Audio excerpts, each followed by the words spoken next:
បងប្អូនទាំងអស់គ្នានិយាយទៅដើរមកនេះឥតចាប់អារម្មណ៍សោះបងប្អូន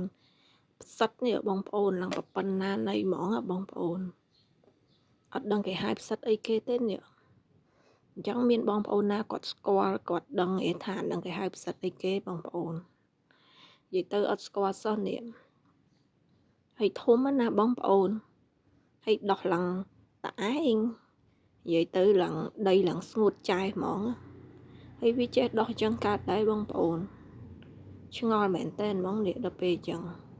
ហើយអានេះមិនដឹងគេហៅផ្សិតអីគេទៀតហើយដោះមកឡើងល្អហ្មងនេះបងប្អូន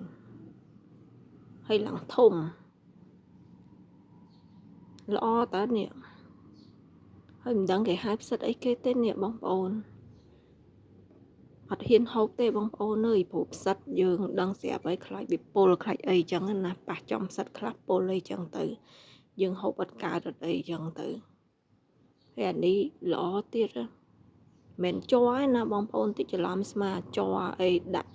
ថតលេងឲ្យបងប្អូនមើលអីមិនមែនទេណាបងប្អូនអានេះមែនតែនណាផ្សិតមែនតែនណាប៉ុន្តែគ្រាន់ថាអត់ដឹងថាផ្សិតអីគេនេះផ្សិតអីគេទេនេះល្អទៀតដោះមកឡើងល្អហើយដីឡើងស្ងួតចាស់វាចេះដោះកើតដែរអើយបងប្អូនល្អនេះល្អមែនតើហ្មង